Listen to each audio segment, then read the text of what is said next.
He told my husband to leave me, not because I cheated, not because I lied, not because I did anything remotely wrong. He told my husband, his own brother, to walk out on his marriage because I refused to hand over $750 that was legally, completely, and undeniably mine. Let that sit for a second. This man did not lose anything. He was not stolen from. He was not cheated. He received exactly what he was promised, a $250 bonus deposited directly into his bank account. But that was not enough. Because somewhere along the way, he had decided that my money was also his money. And when I told him no, calmly, clearly, without malice, he did not accept it like an adult. He did not say, fair enough, and move on. He launched a multi-day harassment campaign against me and my husband that grew uglier and more aggressive with every single message, every single phone call, escalating until it detonated into the kind of family explosion that leaves permanent damage. I am a registered nurse. I have spent years building my career through hard work, skill, and sacrifice. I made a referral through the proper channels, earned a bonus the company decided I deserved, and had it deposited directly into my account. That is not entitlement. That is how the system works. But he did not see it that way. And by the time he was done, he had torched every bridge he had with both of us, and he was the one holding the match the entire time. Let me take you all the way back to where this started. To really understand why this situation cut as deep as it did, you need to understand the world of travel nursing, because it is not what most people imagine when they picture a nursing career. Travel nursing is as much a lifestyle as it is a profession. You take short-term contracts, typically 13 weeks, at hospitals across the country that are critically understaffed and desperate for skilled clinicians. In return, you often earn significantly more than the staff nurses doing the exact same work beside you. There's always a trade-off. You are perpetually the outsider. Every few months, you pack your life into bags, relocate to a new city, orient to a new unit, build new working relationships from scratch, and do it all again. It takes a particular kind of resilience to thrive in that environment, and not everyone can. I had been doing this for 6 years, on and off. My husband had been doing it for 6 years, and so had his younger brother, my brother-in-law. We are all registered nurses. We are all credentialed professionals with years of experience. We all understand how the travel nursing industry functions, which is precisely what made what happened next so breathtakingly frustrating, because ignorance is not an excuse he gets to use. He knew. He absolutely knew. In travel nursing, referrals carry real financial weight. When a nurse refers a colleague to their agency or recruiter, the referring nurse earns a bonus, typically anywhere from $500 to over $1,000, paid once the new hire completes a specified number of weeks on contract. The referred nurse receives a smaller bonus as well. It is a perfectly balanced system. The agency gains a qualified new contractor. The referrer is compensated for their recruiting effort. The new hire gets extra cash to ease the transition to a new city. Everyone benefits. Nobody loses. The whole arrangement is transparent from day one. And that is exactly what I thought was happening here. I had no idea what I was walking into. Years ago, when I was first getting into travel nursing, my husband referred me to the agency he was working with at the time. He connected me with his recruiter, made the formal referral through the company's program, and when I completed my 8 weeks, he received his referral bonus. That was always completely fine with me. It was more than fine, it made perfect sense. He introduced me to the agency. He vouched for me. He did the work of the referral, and the company compensated him for it. I was grateful for the connection, received my own smaller bonus, and the whole transaction was clean, simple, and fair. That is the context you need to hold onto as this story unfolds. Recently, I had been working with a recruiter who was genuinely exceptional at her job, the kind of professional that is increasingly rare in any industry. She communicated clearly and consistently. She advocated for her nurses when contract terms got complicated. She found placements that actually fit your skill set and your life circumstances rather than just filling a slot. In an industry full of recruiters who treat clinicians as interchangeable warm bodies, she treated me like a person whose career actually mattered. I trusted her completely. When my brother-in-law mentioned he was looking to pick up a new travel contract, I did not hesitate for a single moment. I referred him to her. He was family. She was excellent. It seemed like the most natural thing in the world. I connected them, completed the referral through the agency's official program, and walked away from that transaction feeling genuinely good about it. Now here is a detail that matters. My brother-in-law is 30 years old. He has been travel nursing for years. He lives and breathes this industry. He knows, with absolute certainty, how referral bonuses work. This is not obscure fine print buried in a contract nobody reads. This is openly discussed, widely understood, and part of the reason nurses actively recruit other nurses in the first place. Little did he know, in those first few weeks of his contract, that the person he was about to come for had already seen his type before and was not going to move an inch. It started small, it almost always does. A few weeks into his contract, the first comment arrived. He texted my husband, not a question, not a request, just a directive, quote, "Send me that money when you get it," just like that. Casual, conversational, as though he were asking someone to Venmo him back for a pizza. Now, I want you to pause right there with me because there is a remarkable amount packed into that one short sentence. First, he assumed it was my husband receiving the referral bonus, which, for the record, was incorrect. It was me. I was the one who had referred him. I was the one who had made the connection with the recruiter, formally completed the referral through the program, and would receive the $750 bonus once he hit his 8 weeks. My husband was not receiving a single dollar from this arrangement. Second, and far more importantly, look at the framing. Not, "Hey, any chance you'd share some of that?" Not, "I know you're getting a bonus, appreciate you hooking me up." Just, "Send me that money when you get it." It is not a request. There is no question mark. It is an instruction delivered with the breezy confidence of a man who has already decided the outcome of a conversation that has not yet happened. As if the money already belonged to him, and my husband was simply holding it temporarily by mistake. My husband handled it, gently but clearly. He shut it down and we moved on. I stayed entirely out of it. I had no desire to create friction. Family dynamics are delicate, especially within laws, and I had always been deliberate about not inflaming things unnecessarily on his side of the family. But the comment came again. Different phrasing, same demand, and then again. Always framed as casual, always landing like a bill that was past due. A low current of entitlement running beneath every interaction, easy enough to dismiss in the moment, impossible to fully ignore once you notice the pattern. We both thought it would fade out on its own. We were wrong. Week 8 arrived, and with it, a very specific chain of events. The first thing that happened, $250 deposited into my brother-in-law's bank account, his referral bonus. The smaller payment the company sends to the nurse who took the contract. He saw that notification. He knew exactly what it meant, that the payment cycle had fully triggered. That the larger bonus, $750, had just landed somewhere. And that is when he came for my husband with everything he had. The text started immediately, and this time there was no pretense of casual conversation. He told my husband, point blank, no preamble, that he deserved the referral bonus. Not that he thought a split might be fair. Not that he was hoping they could work something out, that he deserved it instead. His argument, if you can call it that, went something like this. He was the one showing up to work every shift. He was the one performing the labor. He was the one standing at the bedside. Therefore, the money was rightfully his. I need you to let the audacity of that logic fully wash over you for a moment. Are you with me? Because the referral bonus is not a tip. It is not a percentage of his wages. It has nothing to do with his individual performance or his labor output. It is a completely separate payment made by the agency to the person who recruited him into the system, compensation for the act of referral itself. The company decided that finding and delivering qualified nurses to their network has economic value, and they pay for it accordingly. His labor is compensated by his hourly contract rate. Those are two entirely separate financial transactions. He had already received his portion. $250. Deposited, no strings attached. My $750 was not a portion of his pay that got rerouted to me. It was money that would never have existed for either of us if I had not made the referral in the first place. But he was not interested in how any of this actually worked. He had decided what he wanted, and he intended to get it by applying enough pressure until someone handed it over. My husband told him to knock it off, and that is when he learned I was the one receiving the bonus, not my husband at all, and everything shifted, because now he had a new target.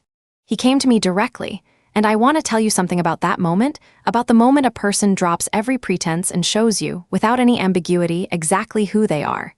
He texted me that he was owed this money. Same logic, same conclusion, just now aimed at me specifically. He was working the contract. He was doing the labor. The bonus should be his, not mine, I responded calmly. I laid it out cleanly and without cruelty. If I had not referred him to this agency, he would have received no bonus whatsoever, not $250, not anything. The payment in his bank account existed specifically because of the referral I made. The company compensates the referrer at a higher rate because bringing in qualified talent has economic value to them. I made that referral. I earned that compensation. This is not a gray area. It is written into the terms of the program, the same program that paid out to my husband when he referred me, which I accepted without complaint, without drama, without a single text demanding a share of his earnings. Does any part of this sound unreasonable to you? Be honest with yourself. He kept going. Back and forth we went, him insisting, me explaining. And at some point in that exchange, I made a decision, because I recognized that I was no longer dealing with a person who was confused about how referral bonuses work. He understood perfectly well. He simply wanted the money and had calculated, correctly or not, that loud, persistent demands were his most effective lever. So I stopped responding. I put the phone down. I genuinely believed that with no fuel being added, the fire would burn itself out, and we would all quietly move past this embarrassing chapter as though it never happened. I had no idea what was coming. Because what he did in the next 24 hours was not the behavior of a man who was cooling down, regrouping, or finding perspective. It was the behavior of a man who had decided that if he could not have what he wanted, he was going to take something else entirely. When I stopped responding to his messages, he did not stop. He redirected. He went to my husband. And what followed, I want you to understand, was not a frustrated brother venting to a close sibling. It was not a man reaching out for perspective or support. What it was, stripped of every rationalizing layer, was a deliberate and sustained attempt to fracture my marriage. He told my husband I was toxic. He told him I was entitled. He told him I was not a good person. He said things that were calculated to land with maximum damage, and then he pushed further. He told my husband, his own brother, the man he grew up with, that he needed to leave me, that he needed to ditch me, that I was not worth it. Over $750. $750. I need you to sit with the full weight of that choice for a moment, because I think it reveals something that goes well beyond this particular argument about a bonus. When a person receives a clear, reasonable no, when the no is explained, justified, and delivered without cruelty, and their response to that no is to attempt to dismantle your marriage, that is not about the money anymore. That has never been about the money. That is about a person who cannot tolerate the experience of not getting what they want, a person for whom other people's boundaries feel like personal attacks, a person who, when leverage fails, reaches for the most destructive tool available. And here is what strikes me most when I look back at all of it. He thought it would work. He genuinely believed that threatening my marriage was a trump card, that I would see those messages, realize what was at stake, and fold. Hand over the $750 to make the ugliness stop. He had never met anyone who simply held the line and waited. My husband did not waver for a single second. My husband is a good man. I have known this for years, in the deep, accumulated way that you know things about a person you have built a life with. But there are moments in a marriage, specific, crystallizing moments, when something you have known abstractly becomes something you feel all the way through. This was one of those moments.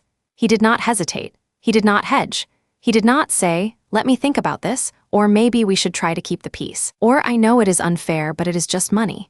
He stood up for me immediately, completely, without qualification, and without drama. He told his brother, in the measured tone that communicates genuine seriousness far more effectively than yelling ever could, that what he had done was not okay. That the things he had said about me were not okay. That attempting to use their relationship as a crowbar to pry money out of his wife was not okay. And then his brother went quiet. Not a tactical quiet, not a pause to regroup and come back with a different angle. Just silence, radio silence, total disconnection, no more texts, no more calls, no responses when reached out to. He vanished from our lives as completely and as suddenly as if a door had been shut and locked from the other side. In the days that followed, I want to be honest with you about what I felt, because I think honesty matters more than a tidy narrative here. Part of me felt genuinely bad. Not because I believed for a single moment that I had done something wrong, I had not. But because I am a human being, and watching a family fracture over something that should have been resolved in one short conversation carries a specific, dull grief. I had never wanted this fight. I had stayed out of it for as long as I possibly could. I had been measured. I had been reasonable. I had given him every opportunity to simply accept a fair answer and move on. But there is a line. And when someone crosses it, when they come after what is yours, fail, and immediately come after something more precious, you do not get to feel guilty for the consequences of their choices. You just do not. Here is the part I keep returning to. The detail that, once I allowed myself to see it clearly, transformed something that felt like a wound into something that felt like clarity. He is alone, not in a dramatic or metaphorical sense. I mean practically, logistically, concretely alone. He is on the East Coast, far from the people who know him best, on a travel contract in a city that is not his, living temporarily in a place that has never been home. And the two people on that side of the country who would have answered a 2 a.m. phone call if something went wrong, the two people who would have shown up, who would have helped, who would have cared, are no longer in his life. Because of $750 that he was never entitled to. That was never his, that he simply decided he wanted and then threw everything he had at obtaining. I think about the version of this story where none of it happened, where he received his $250, texted a quick thanks, and moved on with his life. Where the whole potential conflict never materialized because a 30-year-old adult made the simple, obvious choice to accept a fair outcome, we would all still be in each other's lives. The relationship would be intact. The next family gathering would have been easy and warm. Instead, he made a series of escalating choices, each one worse than the last, each one burning more of the relationship than the one before, until there was nothing left to burn. Karma is rarely the lightning bolt from the sky. It is rarely the dramatic public humiliation that makes for a satisfying story. More often, karma is quieter than that and more permanent. It is the natural consequence of revealing to the people in your life who you actually are when things do not go your way. Because once you have shown someone that side of yourself, once you have dropped the mask and let them see what lives underneath it, you cannot put it back. The bell cannot be unrung. He did not just lose a bonus that was never his. He lost two people who had genuinely cared about him, and he made that choice himself, deliberately, one message at a time, with full knowledge of what he was doing. That is the karma. Right there, that is all of it. So where does this leave everything, right now, today? He has not contacted either of us. We have not reached out to him. I am not going to pretend that the silence is comfortable, because estrangement never is, even when you are completely certain it was not your fault, even when the sequence of events is clean and unambiguous. Family fractures carry their own particular weight. There is a grief in watching a relationship collapse, even a relationship that revealed itself to be far more conditional and transactional than you ever suspected. Even a relationship you now understand was always built on a version of you that never pushed back. But here is what I know with absolute certainty. I did not steal from him. I did not deceive him. I did not manipulate the system in any way that disadvantaged him. I made a referral through the proper, established channels, exactly the way my husband once made a referral for me, and I received the standard bonus the company pays for that service. That bonus was direct deposited into my account by the agency. Not transferred from his wages, not redirected from his paycheck, not taken from anything he earned. It was money the company chose to give me for delivering them a qualified contractor. That is the complete and total story. And I know this too, without a shadow of doubt. If the situation had been reversed, if he had referred me to an agency, completed his referral, and earned $750, I would not have sent him a single message asking for a portion of it. Not one. Not even a hinting, joking text that carried an expectation underneath, because I understand how the system works. And more importantly, because I understand what basic decency looks like between people who are supposed to care about each other. The bonus was mine. I am glad I did not cave. Not primarily because of the money itself, though it is absolutely my money, but because surrendering it would have taught him something deeply wrong, that harassment is an effective tool, that cruelty gets rewarded, that pushing hard enough past someone's boundaries will eventually move them. That is a lesson I refuse to teach anyone. You do not get to call me toxic and entitled, try to dismantle my marriage, and then collect a payment for the effort. That has never been how any of this works. I want to leave you with one thought before we close, and I want you to really sit with it. Entitlement is a dangerous thing to carry through life. Not because it occasionally loses you an argument, or costs you a bonus, or creates an awkward holiday dinner, but because, over time, Through the accumulation of 100 small moments where you chose yourself over fairness, it costs you the people who actually mattered. Entitlement tells you that you deserve things you did not earn. It tells you that the rules governing everyone around you somehow do not apply to you specifically. And when reality pushes back, when someone simply looks you in the eye and says no, and means it, entitlement does not respond with reflection. It does not pause, reconsider, and choose the graceful path. It reaches immediately for the most destructive thing it can find. He reached for my marriage. He thought that was his final card. He thought I would see those messages to my husband and calculate that keeping the peace was worth $750. He thought the threat would move me. But here is the thing about standing your ground when you are genuinely right.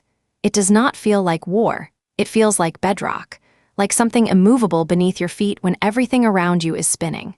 And standing on that bedrock, next to the man who chose me without hesitation, watching his brother's texts become increasingly desperate before going permanently dark, it did not feel like winning a fight. It felt like finally, completely, understanding who we had all been dealing with the entire time. Justice is not always loud. It is not always a courtroom moment or a dramatic public reckoning. Sometimes justice is simply this: refusing to reward someone for treating you badly, holding what is yours, and letting the person who tried to take it live in the silence they built with their own choices. The karma was never about the money. It was about the choice he made when the money was denied. And every choice, without exception, carries a cost. If this story landed for you, if you felt the weight of that moment when you have to stand firm against someone who should have been safe, drop a like and hit subscribe. New stories every single day. And if you know someone who needs to hear this one right now, share it with them. I'll see you in the next one.